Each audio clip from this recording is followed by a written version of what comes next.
So we've got a 2006 F350 here. The complaint is a check engine light and it has an extended crank cold. So I'm suspecting we have a high pressure oil leak in it because checked it this morning, oil filter was full. So, you know, that's about all it can be, but we'll check the IPR too. So let's go check out the check engine light.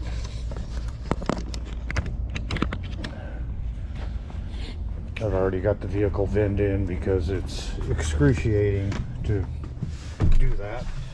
So, and we're using the launch here. So let's see, you want to read the codes? Retrieve continuous memory. See what we got here. Okay. Injection control pressure sensor circuit voltage low. Low? So I caused this because I'm going to do a test the high pressure oil system. I've got it unplugged. So we have number 8 glow plug circuit. So, and on this truck, it is California emissions, I believe. So it will turn the check engine light on if you have a glow plug error. Let's check this out. This vehicle conforms to California regulations. Yes. So they're Nazis down there as far as smog goes. So it is a priority, a glow plug, because, you know, it might pollute if a glow plug isn't working when it's cold. So what I'm going to do, I got my hose hooked up there. I'm going to use the scan tool, close the IPR to about 85% or so, and listen for leaks. I don't have the valve covers off. I'm sure that's where we're going, but I haven't done that yet. But I just want to listen and see if I can hear any leaks. So let me set that up real quick.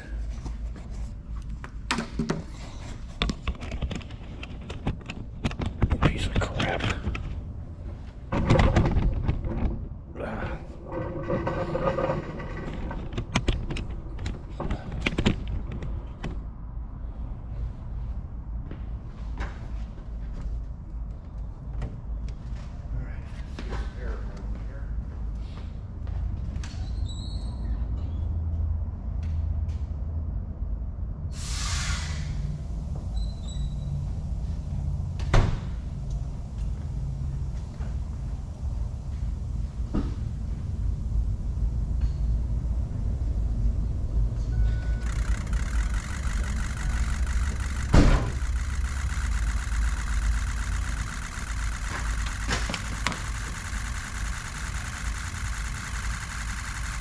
Okay, let's go to our special functions here.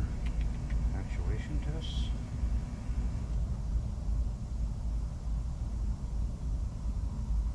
We're going to pull up the IPR. Maybe. Regulator. Okay. Yeah, blah, blah, blah. Okay. So, we're going to plug the air in.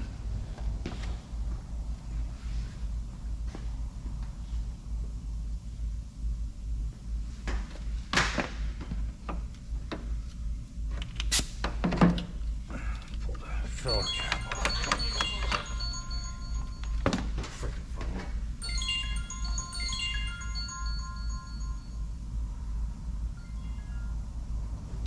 Yeah, leave a message. Maybe I'll call.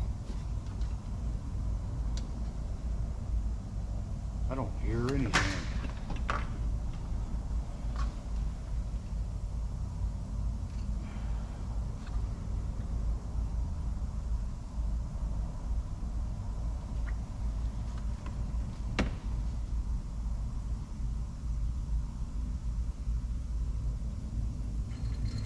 There we go.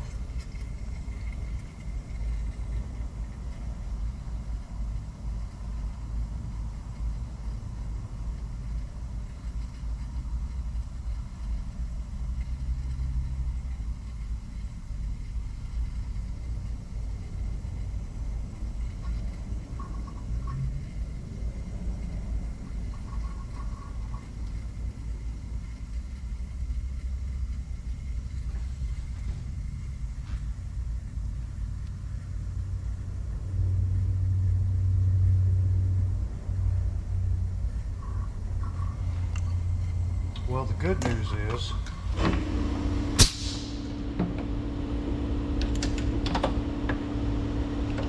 that I hear a leak, and it doesn't sound distant. I'm listening through the oil fill tube. I can hear a little psst kind of noise. You know, I hear two noises. I hear the noise down deep when I open the IPR.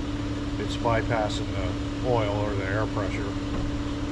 But I can hear a little whisper real close down there, so maybe it is just a dummy plug and maybe it is on this side. So I guess since it's easiest, I'm going to pull this valve cover off real quick, and then I'll do that test again and listen to it with this, you know, go around, see if I can pinpoint the noise, and hopefully it's just one of the dummy plugs or maybe a standpipe.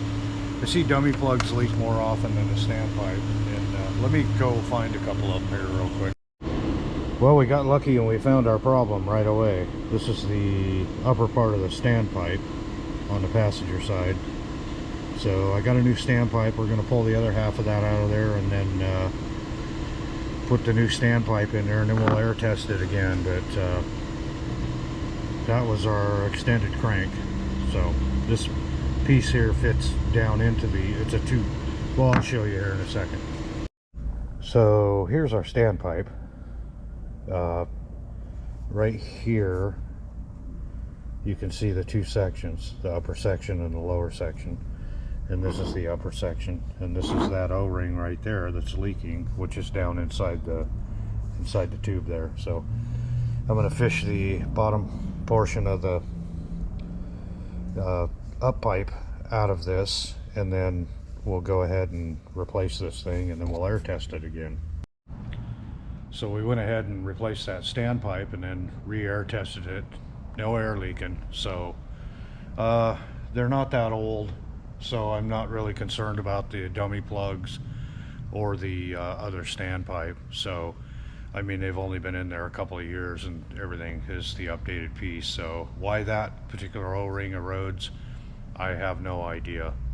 You know, it may have something to do with I know this did get injectors in the interim there, and maybe pulling that thing apart isn't too good for it. But anyway, got that in there. No more air leaks. Gonna put it back together, put the valve cover back on real quick, get that all buttoned up. I got a glow plug number 8 to put in there. I'm gonna I'll go through, I'll pull the connector up here on that bank, and number 8 is the rear cylinder on the driver's side, and I'll ohm them all out, and just to make sure that I do have a glow plug issue and there's nothing wrong with my harness or my controller, but it's probably a glow plug. Actually, I don't know if I'll do that or not. I'll probably just pop the glow plug out and test it. I'll ohm it out and throw a new glow plug in it, and then we'll clear all the codes and get this thing fired up, go around the big block, see if we can purge the air out of the high pressure oil system. What'll happen is, see, I think I have, after you open the high pressure oil system up on the later trucks, late 04 and on up, you have these rails that sit over the injectors, and then you've got these nipples here that plug right into the top of the injectors, and that's what supplies them with oil, pressurized oil. So what'll happen, and I just had the ICP out here, and I was running air into this to air test it, so that means I've pushed all of the oil out of here by now. So as I crank the thing, the high pressure oil pump is going to be bringing oil up into here, and the only way for that air to get out of here is to go through an injector. There's no way to bleed it out of there. So what will happen is you'll get a pocket of air, and this is why they're slow starting. Once it builds oil pressure, it'll start, but you shut it off, and then it'll be an extended crank again. And the reason being is because you'll have a pocket of air trapped in here somewhere, and you have to kind of compress that air before it'll build pressure. So what you need to do after you have these opened up is sometimes just driving them around a little bit will purge it out of there. But what I usually do is I'll give them a few wide open throttle here and there, and that'll help get purge that air out of there, and then it'll start. But that was what was wrong with this truck, and we got it done, and I'll put that glow plug in there, and then we'll get this thing back to head, because I'm sure he's worried about it. So anyway, thanks. So I wanted to real quick go over an extended crank, no start in the AM after an overnight soak or after an all-day soak in the wintertime on these 6.0 diesels. So the first thing that I like to do when I have an extended crank is I'm going to let the thing soak overnight, and then I'm going to pull the oil filter cap and pull it out, and you'll be able to tell if there's oil on there, because as you're spinning it you'll feel the resistance of the oil. If you pull it out, I mean, it's going to start draining out of there as soon as you lift it off of there. But if there's oil on the filter, just screw it back in. That's not the problem. The other thing that you want to check is you want to make sure when you key it up, you hear your fuel pump running. If it's running, it's probably pushing fuel. And you also want to listen to your injectors and see if they're fizzling. You know, they'll cycle. You'll hear them cycling under here. You want to make sure you're getting your power to your injectors. And then the next thing you want to do is, it's a good idea to have a scan tool so you can look at data. You want to look at your FICM voltage. You want to make sure it stays up around 48 volts when you're cranking it, or when they're fizzling. You want to look at it when the injectors are cycling. Make sure the voltage stays up on it. And then you want to pull up cam and crank sync. You want to make sure you have sync. And that one's pretty tough, because generally it'll start before it shows sync on the scan tool, because there's quite a delay there. But you want to make sure that you have that, because if you don't have that, it won't turn the FICM on and it won't start. And if you feel confident that you have all of that, then the next thing you need to do is what I did here, is I did an air test on it cold, and I went around with my stethoscope and listen for air leaks. And I always start on the passenger side because it's the easiest. You just pull the oil filler cap off and you jam your stethoscope down there and take your scan tool and close the IPR. They do have a tool to block the IPR off. I've never used one because, quite honestly, it's a son of a bitch to get at it to do a test like that, and I've never had to. I've always been able to find the leak just using the IPR.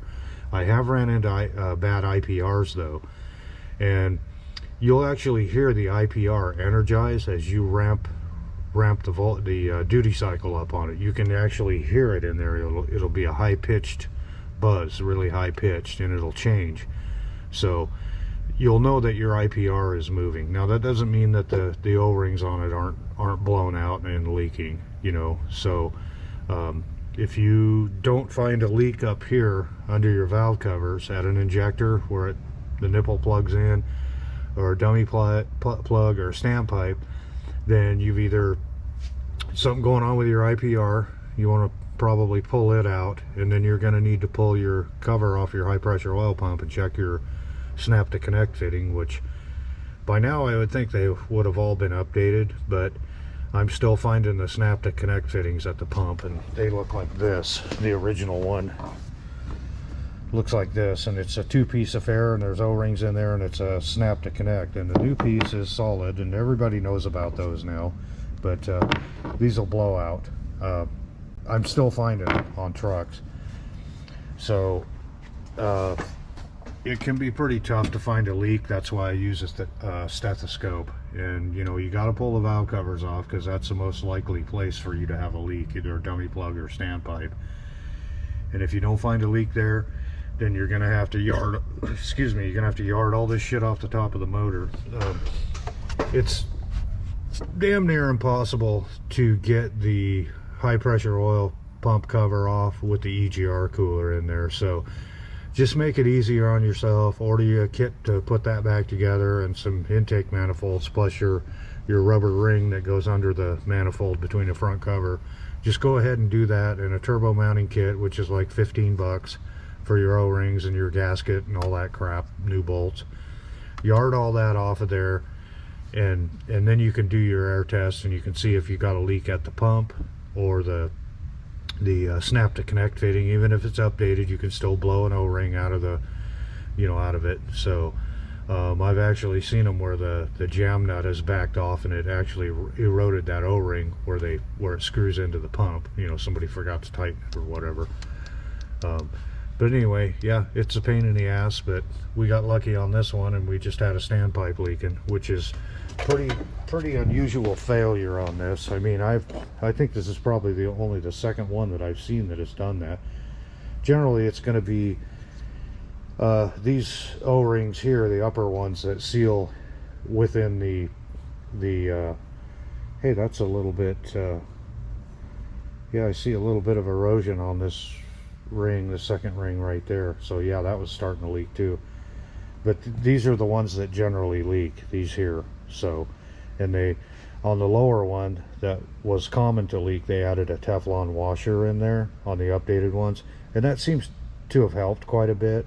But like I said, this failure here, I think I've only seen that a couple of times now, so it's pretty unusual. But anyway, I'll get this thing back together and we'll go give her a test drive and get her back to Ed. So we got our glow plug in. Let's go ahead and fire this thing up. We'll do a glow plug test on it after we clear the codes.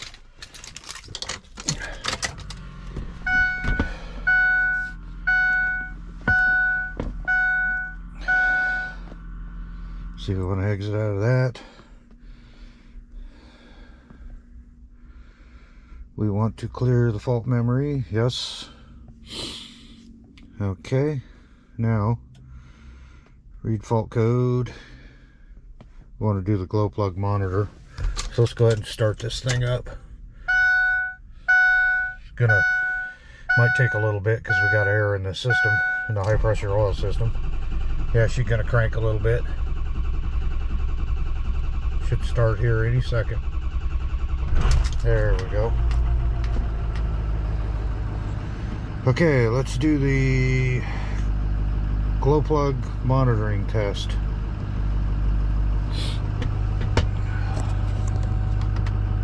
Okay, you can see its squiggly line there is lit up. It's checking them. And this thing's cold too. It's been sitting for a couple, 3 hours. And all I did was start it up and drive it in here this morning. So, okay, so we got a P1000. So, looks like our glow plug is fixed. I'd like to see our battery voltage come up. It's only under 12 volts right now. There we go. Okay, so let's go RPM, where's that at? Engine revolutions per minute. So we're gonna idle this thing up and let it warm up, and then we'll go ahead and go drive it. A little bit of spirited driving. Let's look at our coolant temperature. Engine coolant temperature, engine oil temperature. There it is right there. Okay. Alright, so 69 degrees. Yeah, I'm going to go ahead and bump it up. Should let it warm up a little bit, but